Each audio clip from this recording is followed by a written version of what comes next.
الله نزل أحسن الحديث كتابا متشابها مثاني تقشعر منه جلود الذين يخشون ربهم ثم تلين جلودهم وقلوبهم إلى ذكر الله ذلك هدى الله يهدي به من يشاء ومن يضلل الله فما له من هاد. الحمد لله وكفى والصلاة والسلام على عباده الذين اصطفى أما بعد فإن خير الحديث كتاب الله وخير الهدي هدي محمد صلى الله عليه وسلم وشر الأمور محدثاتها وكل محدثة بدعة وكل بدعة ضلالة وكل ضلالة في النار. فأعوذ بالله من الشيطان الرجيم. إن الله مع الذين اتقوا والذين هم محسنون. ډیرو قدرمنو مشرانو کشرانو اوریدونکو اولیدونکو او د پیغام ټي وي مینوالو، السلام علیکم ورحمة الله وبرکاته. د نن درس د حلقې عنوان دی معیت الله سبحانه وتعالی، چې مخکې مونږ درسونو کې دا خبره ذکر کړې وه چې دې ته طائفه منصوره او فرقه ناجیه او یا اهل الحدیث یا اهل الاثر یا اهل الحق چې ورته وایي. دا عقیده ده په دې باب کې چې الله سبحانه وتعالی زمونږ سره مل دی او ملتیا ده علی الحقیقت، په دې معنی چې ذات د الله سبحانه وتعالی هغه بره د اوو اسمانونو د پاسه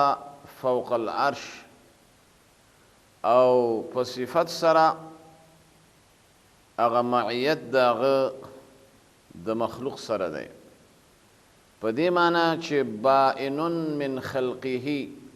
ذات د الله د مخلوق د ذات نه جدا دی. ذات د الله هغه استوا کړی په عرش، اما معیت او ملتیا هغه د مخلوق سره وي. او بیا دغه معیت او ملتیا هغه په دوه قسمه دی، یو معیت عامه دی او دویم معیت خاصه دی.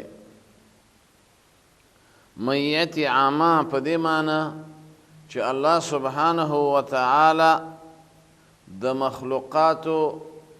او داغو د کړو او د اعمالو او د اقوالو پوره څارنه کوي، ځکه الله معیت لري د مخلوق سره په صفت او په صفاتو. په دې معنی چې الله سبحانه وتعالی په دې مخلوق عالم دی او الله سبحانه وتعالی په دې مخلوق سمیع دی. الله سبحانه وتعالی د مخلوق لره بصیر دی، لیدونکی دی، اوریدونکی دی. نو دې وجې نه الله سبحانه وتعالی د اهل سنه والجماعه اهل حق دقه عقیده ده. قرآن کریم کې ګڼ شمېر آیتونه تقریبا ځایه داسې آیتونه دي چې فرمایلی دي خپله الرحمن علی العرش استوى، رحمان ذات استوا کړی په عرش باندې، ذات د عرش د پاسه دی او د مخلوق نه بائن دی. بلکې الله سبحانه وتعالی هغه د عرش د پاسه استوا کړی، د دې وجنه امام ابن کثیر رحمه الله په خپل تفسیر کې د دې آیتونو په تفسیر کې لیکلي دي او د امام مالک رحمه الله قول نقل کړی دی چې هغه نه چا تپوس وکړه پوښتنه یې وکړه سوال یې وکړه چې رحمان ذات څنګه استوا کړې ده کیف استوا هغه ورته فرمایلی دي او ویلی دي چې استواؤه معلوم والکیف مجهول والسؤال عنه بدعه د الله جل جلاله استوا معلومه ده معنا د استوا معلومه ده او کیفیت مجهول دی سرنګواله چې څنګه استوا یې کړې د هغې په کیفیت موږ نه پوهېږو او څوک چې د هغې د کیفیت تپوس کوي پوښتنه کوي دا بدعت دی او دغه کس بدعتي دی کما یلیق بشانه لکه څنګه چې الله سبحانه وتعالی ذات د مخلوق د ذات په شان نه دی دغسې د الله سبحانه وتعالی صفتونه د مخلوق د صفاتو په شان نه دی د الله سبحانه وتعالی افعال صفات فعلیه هم د مخلوق د صفاتو په شان نه دی الله سبحانه وتعالی لیدل کوي اوریدل کوي داسې لیدل اوریدل نه په شان د مخلوق مو خو د دیوال نه اخواته څه لیدلی نه شو الله سبحانه وتعالی داسې ذات دی علما مثال ورکوي لکه په توره تیږه په توره شپه کې تک تور میږی میږتون چې روان وي الله سبحانه وتعالی دغه میږی ګوري ویني او د هغه د خپو آواز اوري الله سبحانه وتعالی داسې یو ذات دی مخلوق سره به د الله د ذات تشبیه نه ورکوي لیس کمثله شی د الله سبحانه وتعالی په شان څوک نشي کېدلی فلا تضربوا لله الامثال الله ته به مثالونه هم نه بیانې لکه بعضې خلک هغه الله سبحانه وتعالی په دنیا کې په پادشاهانو قیاسوي وایي کله چې پادشاه ته ورځې نو ته به واسطه لټوې او ته به چا سره خبره کوې هغه به بیا تا یو پادشاه ته ورولي او هغه سره به دې ملاقات کیږي کلا وحاشا الله سبحانه وتعالی داسې یو ذات دی فرمایلی دي نحن اقرب الیه من حبل الورید اذ يتلقى المتلقيان عن اليمين وعن الشمال قعيد ما يلفظ من قول الا لديه رقيب عتيد الله سبحانه وتعالی هغه وایي زه ډېر نږدې یم دې انسان ته د هغه مرۍ د رګ نه هم الله سبحانه وتعالی داسې یو ذات دی باخبر ذات دی علیم ذات دی خبیر ذات دی نو دې وجې نه قدرمنو الله سبحانه وتعالی به په مخلوق نه قیاسوئ الله سبحانه وتعالی به د مخلوق سره نه مشابه کوئ دغه عقیده د اهل سنت والجماعت عقیده ده دغه عقیده د مشهورو امامانو مشر امام ابو حنیفه رحمه الله امام مالک رحمه الله امام شافعی رحمه الله امام احمد ابن حنبل رحمه الله مشهور دغه څلور امامان غیر مشهور نور چې کوم دي که هغه امام سفیان ثوری دی امام سفیان اوزاعی دی که هغه مکحول دی که هغه امام ابي یوسف دی زوفر دی امام محمد دی امام ابن ابي لیلا او ګڼ شمیر نور څومره د دین امامان دي محدثین دي مفسرین دي مؤرخین دي اهل سیر دي فقها دي د ټولو دا عقیده ده چې الله سبحانه وتعالی داسې یو ذات دی چې استوا یې کړې په عرش او د مخلوق سره معیت شته په معیت عامه سره او په معیت خاصه سره د دې وجې نه الله سبحانه وتعالی ګڼ شمیر آیتونو کې دا خبره ذکر کړې ده په سورت حدید کې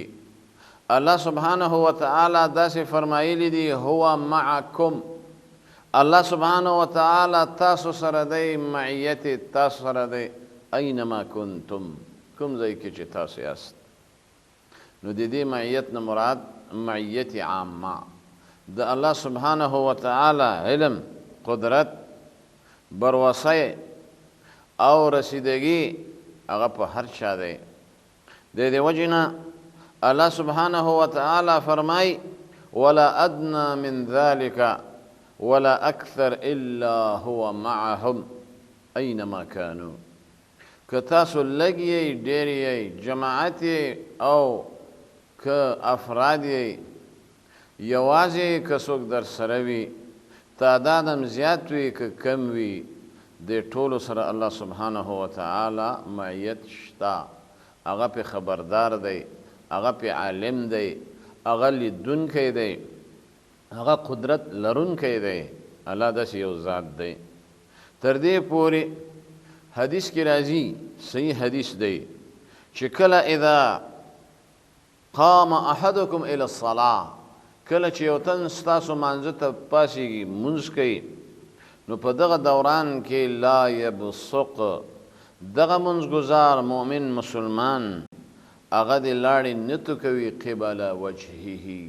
مخامخ خپل ځکه الله سبحانه وتعالی معیت موږ سره دی د الله به تعظیم کوي د الله به قدر کوي وما قدر الله حق قدره او دی مخلوق د الله صحیح قدر ونه که دی مخلوق الله یې صحیح ونه پیژانده نو دې وجې نه د الله معرفت د الله پیژندګلوي په دې صفاتو سره راځي په دې اسماو سره راځي په دې افعالو سره راځي چې کوم نوم صفت الله ځان له ثابت کړی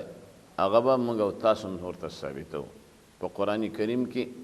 او کوم صفت چې محمد رسول الله صلی الله علیه وسلم په حدیث کې هغه له ثابت کړی هغه به موږ ثابتو په دې کې به نه تعویل کوو په دې کې به نه تشبیه کوو په دې کې به نه مثالونه ورکوو تمثیل چې ورته وایي په دې کې به نه تعویلونه کوو چې نه د دې مقصد دا ده او دا ده بلکې چې هغه ځان لره ثابت کړی په قرآن کریم کې پیغمبر په احادیثو کې نو موږ هم ثابتوو د دې وجې نه قرآن کریم په لغت عربي الله را نازله کړی انا انزلناه قرآنا عربیا لعلکم تعقلون قرآن کریم الله په لغت عربي را لګلی دی د وجې نه چې تاسو پې پوه شئ نو دا صفت د الله سبحانه وتعالی یو مستقل صفت دی او زمونږ په ایمان دی حدیث کې راځي انا عند ظن عبدي بي وایي زه د بنده په ګمان یم چې څنګه بنده ګمان کوي هغسې به معامله ورسره کېږي وانا معه اذا ذکرني او زه د ده سره یم چې کله دی ما یادوي ما ته پته لګي زما پې علم دی زما پې نظر دی زه پې قدرت لرم نو دې وجې نه ګڼ شمېر آیتونه دي مشت نمونه خروار هغه ما تاسو ته ذکر کړه چې د الله معیت حق دی ثابت دی د دې وجې نه هغه آیت کریمه چې مخکې ما عرض که چې الله سبحانه وتعالی هغه ذات دی د سورت حدید آیت کریمه ده هو معکم اینما کنتم چرته چې تاسو یې الله سبحانه وتعالی تاسو سره معیت دی دا معیت هر چا لره شامل دی معیت عامه دي ته وایي ځکه معیت ما مخکې عرض وکړه دوه قسمه دی یو عامه یو خاصه معیت د الله چې عامه دی هغه شامل دی کافر لره مسلمان لره منافق لره مرتد لره ګناهګار لره او هر انسان لره که هغه نیک انسان وي که هغه بدعمله انسان وي بختور انسان وي بدبخت انسان وي د الله سبحانه وتعالی معیت هغه شامل دی هغه لره یو معیت خاصه چې الله سبحانه وتعالی معیت شته د مخلوق سره خو د خاص معیت سره چې هغه معیت د الله هغه ته معیت خاصه وایي، ملتیا د الله سبحانه وتعالی. په دې باندې ګڼ شمېر آیتونه دي، لکه الله سبحانه وتعالی فرمایي په سورة التوبه کې اذ یقول لصاحبه لا تحزن ان الله معنا. پیغمبر علیه السلام چې کله هجرت کاو په غار ثور کې څو ورځې شپې هغه تېرې کړې، یو دی و یو د صاحب ابو بکر صدیق رضی الله تعالی عنه. او په دې غار کې مشرکینو چې کله ته په تلاش شروع کو چې دی خو کور کې پاتې نه دی، اوږده قصه ده په اهل سیر ډېر تفصیل سره دا بحث کړی. نو پیغمبر علیه السلام سره د ابو بکر مدینې ته راوتل، په هجرت باندې اول غار ته دننه شول. کفار انعام ومانه چې چا پیغمبرو ملګری پیدا کړ دومره وخان انعام. او په دې کې چې کله کافران راغله د غره طرف ته، او دغه غر کې غار ثور ورته وایي، موږ تللي وو مکه مکرمه کې دا غار شته، لږ اسمان طرف ته نیغ دی په نسبت د غار حرا، او د هغه نه زیات اوږدم دی اوچتم دی. نو په دې کې چې کله هغه غار ته مشرکین رانږدې شو، ابو بکر صدیق چې کله داسې بره وکتل مشرکین یې ولیدله، هغه ورته یا رسول الله مشرکین راله هسې نه چې مونږه وویني. هغه ورته ویل چې ما ظنک باثنین الله ثالثهما، په دوه ستاسو ګمان دی چې الله یې دریم وي. بیا د آیت کریمه نازل شو اذ یقول لصاحبه. یاد که هغه وخت چې کله وویلې د ده ملګري چې هغه ابو بکر صدیق دی. د دې وجې نه په دې کې یو علمي فایده هغه دا ده چې څوک د ابو بکر صدیق د صحابیت او صحبت نه منکر شي، هغه په دې آیت کافر دی. الله وایي صحابي دی، الله وایي ابو بکر صدیق د رسول الله په صحبت کې پاتې شوی انسان دی، او دی ترې انکار وکړي، نو څه د قرآن کریم د آیت نه یو آیت نه انکار، او څه د ټول قرآن نه انکار، دا دواړه کافر دي. نو هغه ورته وویلې لا تحزن ان الله معنا، ته مه خفه کېږه الله زموږ سره دی. د الله معیت دې ته هغه معیت خاصه وایي چې هغه مدد دی، نصرت دی، کومک دی، مرسته ده، نجات دی. د دې وجې نه داسې آیتونه شته چې د معیت خاصه ته پکې اشاره ده، لکه الله سبحانه وتعالی موسی علیه السلام هارون علیه السلام دواړو ته وایي چې لاړ شئ فرعون ته، هغه ته واز وکړئ، نصیحت وکړئ، حق ته دعوت کړئ. انني معکما اسمع و ارى، یقینا زه تاسو ته دا خبره کوم او زه تاسو سره یم، وینم او امرم، وینم او اوریدل کوم. نو دا هغه معیت خاصه دی. لکه بل ځکه الله سبحانه وتعالی فرمایي ان الله مع الذین اتقوا والذین هم محسنون. الله سبحانه وتعالی معیت متقیانو سره دی، پرهیزګارو سره دی، او د هغوی ملتیا الله سبحانه وتعالی کوي، او دغه دلالت کوي په معیت خاصه. نو الله سبحانه وتعالی دې زموږ او ستاسو معیت نصیب کړي، او زموږ او ستاسو هغه احتیاج هغه د الله معیت ته همیشه وي. سبحانك اللهم وبحمدك أشهد أن لا إله إلا أنت أستغفرك وأتوب إليك. والسلام عليكم ورحمة الله وبركاته. الله نزل أحسن الحديث كتابا متشابها مثانية تقشعر منه جلود الذين يخشون ربهم ثم تلين جلودهم وقلوبهم إلى ذكر الله ذلك هدى الله يهدي به من يشاء ومن يضلل الله فما له من هاد